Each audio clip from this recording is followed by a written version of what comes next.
আসসালামু আলাইকুম। এই বিজয়ের মাসে এই একটা বড় সৌভাগ্য আমাদের সবাই মিলে যে বেগম রোকেয়াকে স্মরণ করতে পারছি, এবং এই স্মরণের একটা যথোপযুক্ত পদ্ধতিও আমরা অনুসরণ করছি। তার স্মরণে একটা পদক তাদের উদ্দেশ্যে দেওয়া যারা বেগম রোকেয়ার পদাঙ্ক অনুসরণ করে সমাজকে এগিয়ে নিয়ে গেছে। আজকে আমরা সবাই সৌভাগ্যবান বেগম রোকেয়াকে স্মরণ করতে পেরে এবং তার ঐতিহ্যকে ধারণ করতে পেরে এই পদকের মাধ্যমে। আজকে যারা পদক পেলেন, এটা তার কোনো সাম্প্রতিক কোনো কাজকর্মের জন্য না, তাদের প্রত্যেকেরই সারা জীবনের যে কর্তব্যবোধ এবং অনুপ্রেরণা নিজের জীবনে ব্যক্ত করেছেন এবং সবার কাছে, দেশের সবার কাছে আদর্শ হিসেবে ধরেছেন, তাদের জন্য এই সম্মাননা। আমরা অনেকক্ষণ খুব গম্ভীরভাবে বসে আছি। আমার মনে হয় এবার আমরা একটু দাঁড়িয়ে যারা পদক পেলেন তাদের জন্য জোরে একটা তালি দিই, মনটা খালি, মনটা ভরে তালি দিই।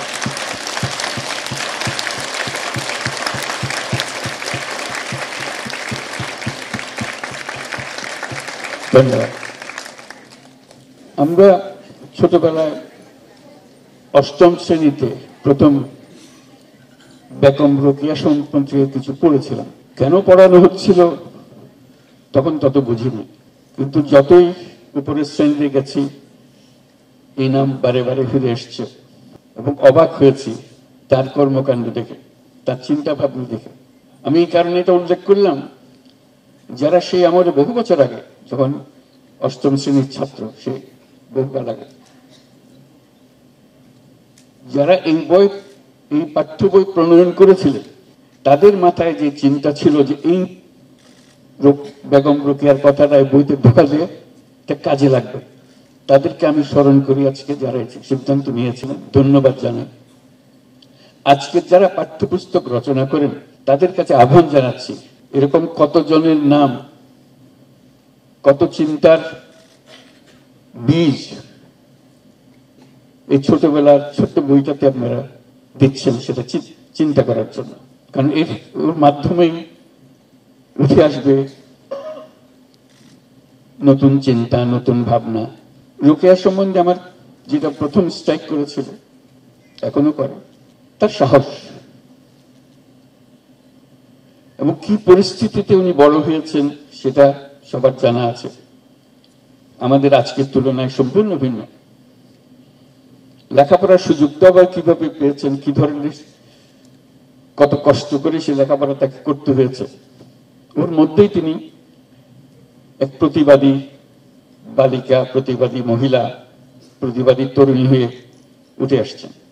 আমি সেই বিস্তারিতের মধ্যে যাব না, শুধু একটা বিষয়ে উল্লেখ করব, তার কল্পনা শক্তি।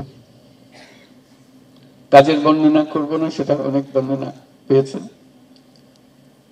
তার কল্পনা শক্তি আমাকে অবাক করে, এবং এই কল্পনা শক্তি আমাদের সবার আছে, কিন্তু আমরা বেগম রোকেয়ার মতো করে তাকে ব্যবহার করতে পারছি না। এখানে কেউ বাধা নেই, কল্পনাতে কারো কোনো বাধা নেই। বলতে পারবেন না সরকার আমাকে বাধা দিয়েছে, পরিবার আমাকে বাধা দিয়েছে, তা বলা যাবে না, কারণ এখানে বাধা নাই। কল্পনার শক্তি মানুষের সমস্ত শক্তির ঊর্ধ্বে, সর্বোচ্চ। এটাতে কোনো পয়সা খরচ নেই, এটাতে কোনো আয়োজন নেই, শুধু মনটাকে ছেড়ে দাও, এবং বেগম রোকেয়া সেটা করেছে। এই যে কল্পনা শক্তি, তার সুলতানার স্বপ্ন, অবাক লাগে, কি চিন্তা তার, এবং সে চিন্তা লিখে গেছে, মনকে আরেক দুনিয়াতে নিয়ে গেছে। কল্পনার শক্তিটা আসে এই জন্য, কল্পনা ছাড়া বাস্তব সম্ভব না। যদি কল্পনা করি একদিন সেটা বাস্তব হবে, যদি কল্পনা না করি বাস্তব হওয়ার কোনো সম্ভাবনা নাই। অথচ এই কল্পনা শক্তি আমার আয়ত্তের ভেতরে, যেটা সুলতানার স্বপ্ন, সুলতানার কল্পনা। চাঁদে যাওয়ার কল্পনা করেছি, মানুষ একদিন চাঁদে গিয়েছে, আর তারপরে আরো আরো বহু দূরে চলে গেছে। ওই শুধু কল্পনা। যদি চাঁদে যাওয়ার কল্পনা না হতো, এই দুঃসাহসিক অভিযান আর হতো না। আজকের দিনে আমার মনে হয় এই অনুষ্ঠান, যেটা আমরা বেগম রোকেয়াকে স্মরণ করছি, শুধু যারা তাদের জীবন উৎসর্গ করেছেন তার কল্পনা শক্তিকে আরো এগিয়ে নিয়ে যাওয়ার জন্য, কর্মের মাধ্যমে এটা প্রমাণ করার জন্য, সেটা অবশ্যই আমাদের রাষ্ট্রীয় দায়িত্ব, আমরা সেটা পালন করব। কিন্তু দিনটা শুধু পদক প্রদান পর্যন্ত যেন সীমাবদ্ধ না থাকে। সারাদিন ব্যাপী যারা পদক পেলেন, তারা কি কি করলেন, সেটা আমরা তরুণ তরুণীদের জানানোর ব্যবস্থা করতে হবে। তো এটা যদি একটা দিনব্যাপী বা বিকালে এক সময় তারা যারা পদক পেলেন তারা এদের সঙ্গে ইন্টারাকশন করতে যেতে পারত, তাহলে এটাকে অনেক দূরে নিয়ে যাওয়া যেত। আরেকটা বিষয় আমার মনে হয়, এই সুলতানার স্বপ্ন যেটা রোকেয়া দেখে গেছেন, সেই সিরিজটাকে কন্টিনিউ করা এবং প্রতি বছর এই উৎসবে ওই দিন একটা পুরস্কার দেওয়া, যার চিন্তা সবার চেয়ে সুন্দর চিন্তা করেছে, অদ্ভুত প্রচন্ড রকমের চিন্তা করেছে। এবং সেটার নাম হতে পারে, আমি একটা নাম সাজেস্ট করছি, অন্যরা আরো নাম দিতে পারে, সুলতানার স্বপ্ন 2024, সুলতানার স্বপ্ন 2025। কারণ সুলতানা রোকেয়ার ওখানে থেমে যায়নি, এটা চলছে, চলমান চিন্তা।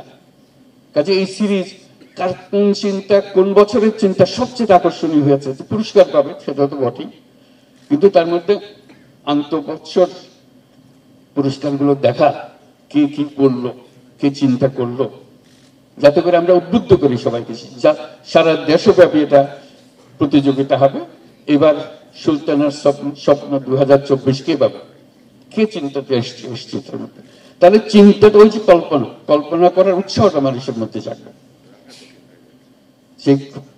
সেই কথাগুলো চিন্তা করে আজকে আমরা আবারও অভিনন্দন জানাচ্ছি যারা সারা জীবন ব্যাপী তাদের কর্মকাণ্ডের মধ্যে এই সুলতানার স্বপ্নগুলো কাজে পরিণত করেছেন। আমার আরো বহু স্বপ্ন রয়ে গেছে, এখানে থেমে যায়নি। তারা আমাদেরকে এক পর্যায় পর্যন্ত নিয়ে এসছেন, সামনে প্রজন্ম আরো দূরে নিয়ে যাবে। প্রতি বছর আমরা শুনতে পাবো, জানতে পারবো যারা এই কাজে নিয়োজিত আছেন, যারা আজকে পদক পান নাই, পদকের কাছাকাছি এসছেন, তাদেরকে আমি অভিনন্দন জানাচ্ছি। এখানে যে আমরা আপনাকে দিতে পারলাম না, তার মানে এই নয় যে আপনাকে সমাজ স্বীকৃতি দিল না। সমাজ এবছর দিল না, আগের বছর, সামনের বছর দেবে, পরের বছর দেবে। আবার পদকের জন্য আপনি কাজ করছেন সেটাও আমরা মনে করি না। আপনি নিজের কারণেই করছেন, কেউ আপনাকে এটাকে দিয়ে এই পদক পাবো সেই জন্য করবো, এরকম কোনো কারণে আপনি করছেন, সেটা কারো মনে করার কোনো কারণ নেই। যারা পান নাই তাদেরকেও আমি অভিনন্দন জানাচ্ছি। আপনাদের কাজগুলো আমাদের সামনে আসছে এবং সমাজের পরিবর্তন আসছে আপনাদের কাজের মাধ্যমে। আপনাদের সেজন্য সবার পক্ষ থেকে অভিনন্দন জানাচ্ছি। আজকে এই অনুষ্ঠানের জন্য আমি শারমিন মোর্শেদকে ধন্যবাদ জানাচ্ছি এত সুন্দরভাবে অনুষ্ঠানটা করার জন্য, এবং সবাইকে ধন্যবাদ জানিয়ে আমার বক্তব্য শেষ করছি। ধন্যবাদ।